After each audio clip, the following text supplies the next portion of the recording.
qaar ka mid ah dhalinyarada gobolada Togdheer iyo Saraar ayaa si kulul uga hadlay xilka qaadis uu wasiirka caafimaadku ku sameeyay isuduwihii wasaaradda caafimaadka ee gobolka Saraar oo xilkaasi hayay muddo bil ku dhow waxayna xilka qaadistiisa ku eedeeyeen wasiirka madaxtooyada oo ay sheegeen inuu awood u adeegsaday dhalinyaradan ayaa fariimo culus u diray xukuumadda waxaana hadaladoodii ka mid ahaa kasoo jeeda gobolka Saraar Togdheer Ceerigaabo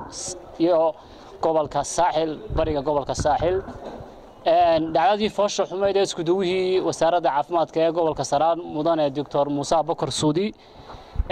uu xilka kaga joojiyay wasiirka madaxtooyada Soomaaliland mudane Maxamuud Xaashi Cabdi oo ay noqotay wax la yaabo oo la najaxo oo la qaado kari waayay oo aan luqi kari weynay wasiir Maxamuud Xaashi Cabdi waxaan moodaynay wasiir qaran laakiin wuxuu noqday wasiir qoys waxaana ku cadeynaysaa isku duwihii hore wasaaradda caafimaadka gobolka oo laga bedelay oo wasaaraddu ka bedeshay oo Maxamuud Xaashi hooyo walaal yihiin ayuu ku soo celiyay shaqadii wuxuuna amray wasiirkii caafimaadka waxaan leeyahay xagla toosiye haddii wasiir adoo kale ay shaqada kugu amrayo xilka iska casil waanad ku fashilantay xilka Maxamuud Xaashina waxaan leenahay wasiir qaran baan ku moodaynay waxaad noqotay wasiir maxaan ku dhahay qoys baan noqotay waxaanu cambaaraynaynaa wasiirka madaxtooyada wasiirka caafimaadka iyo wixii hawsha ka shaqeeyo dhan wasiirka madaxtooyada waxaanu ku cambaaraynaynaa de siyaasadii madaxweynuhu doonayo inuu gudoomiyaha xisbiga kulmiyaan doonayo de siyaasadiisaba waxay dhaaf weyday de wuxuu ka dhamaan waayay Yoonas Darxmaandi meel kale indha kale uma shidanba Yoonas Darxmaan iyo Caynaba ka dhamaan waayay aqoon-yahanka dhalinyarada ka soo jeeda gobolka Saraar arrimo fool xun oo habeenada ama waqtiyadan dambe nagula kacay arrimahaas oo ay ka mid yihiin isuduwihii Musa Bakar Suudi maalintii dhaweytoole loo magacaabay isuduwaha wasaaradda caafimaadka gobolka Saraar oo muddo bila hayay wax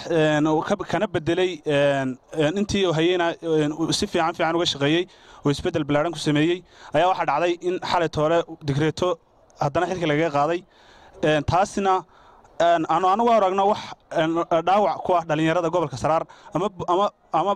bulshaweynta kasoo jeeda gobolka Saraar ama beesha degto gobolka Saraar waxaan leenahay arrintaasi waa arrin dhaawaca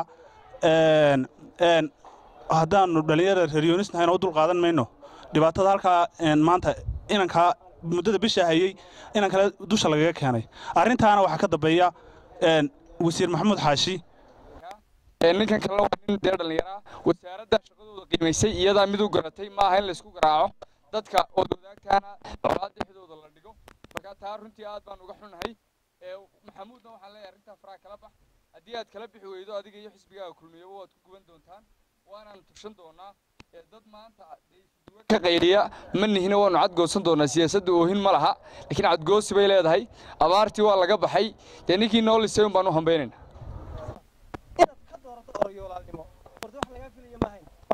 Soomaaliland mustaqbalkeeda adigu ka tashanayaan madaxweynaha noo seedinimaad ka dooranaysaa maxamed xaashi intaasaan leeyahay waxaan kaloo leeyahay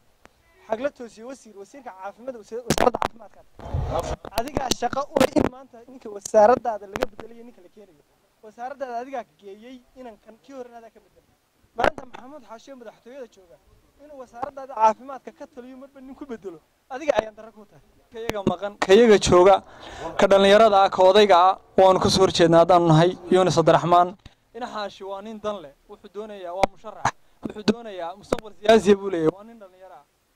waanu han weynay laakiin maanta waanu kala noqonay hankeena run baanan ku sheegaya maaha arrin been TV aan ka hasaaway